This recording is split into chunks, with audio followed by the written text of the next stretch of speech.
Bienvenue. Aujourd'hui, on se penche sur une analyse assez spécifique de la sourate 98 du Coran, Al-Baïna, la preuve.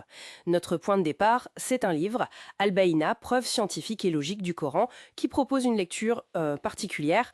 On va explorer cette approche logique, quasi scientifique de la sourate. L'idée, c'est pas de faire une exégèse complète, mais de voir comment, selon cette source, la sourate elle-même structure l'idée de preuve. Et ça commence fort, d'ailleurs.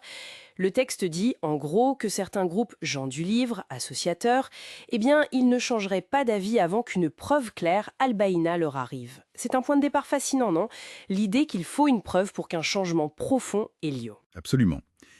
Et Al-Baïna, faut bien comprendre, c'est pas juste une preuve. C'est une preuve éclatante, évidente, Hmm. qui est censée ne laisser aucune place au doute. D'accord. La source qu'on étudie, il voit un principe épistémologique fondamental. Hmm. Pour changer de paradigme, pour vraiment changer ce qu'on croit, il faut du solide. Une preuve suffisante. Voilà. Et ça, peu importe d'où on part, quelles sont les croyances initiales. Le besoin d'une preuve claire est posé comme condition. D'accord. Suffisante, éclatante. Mais concrètement, elle arrive comment cette preuve, d'après l'analyse? Par qui? Par quoi? Alors, le texte dit par un messager d'Allah, qui leur récite des feuilles purifiées, ces fameuses suhuf. Les feuilles, les pages qui sont mutahara, purifiées. Purifiée. Qu'est-ce que ça implique ce mot, selon l'analyse de la source? Eh bien, l'analyse insiste beaucoup là-dessus. Purifier, ça suggérait une transmission fiable, sans corruption, sans altération du message originel. La source fait un parallèle, assez direct d'ailleurs, avec l'exigence de rigueur en science. Vous voyez? Ah oui, La conservation des données, la transmission fiable, exactement. l'idée d'un savoir transmis clairement, sans ambiguïté. Donc la pureté ici, c'est aussi la fiabilité, l'intégrité du canal de transmission. Donc c'est pas juste une pureté spirituelle, c'est aussi une pureté informationnelle en quelque sorte. C'est ça. C'est comme ça que la source l'interprète. Et dans ces feuilles, qu'est-ce qu'on trouve?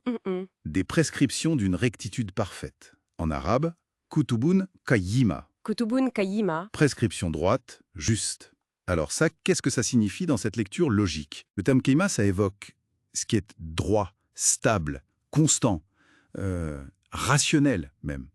Notre source y voit une analogie avec des lois fondamentales, des principes universels, un peu comme les lois de la physique, qui sont stables, ou comme l'idée d'un ordre moral objectif, logique. des principes fiables, structurants. Voilà. Des choses sur lesquelles on peut s'appuyer. Ça renforce l'idée d'une preuve qui est basée sur du solide, du cohérent, pas juste une affirmation. Ok. Attendez, si je résume un peu la logique telle que présentée par le livre, on part d'une situation où les gens sont divisés ou figés.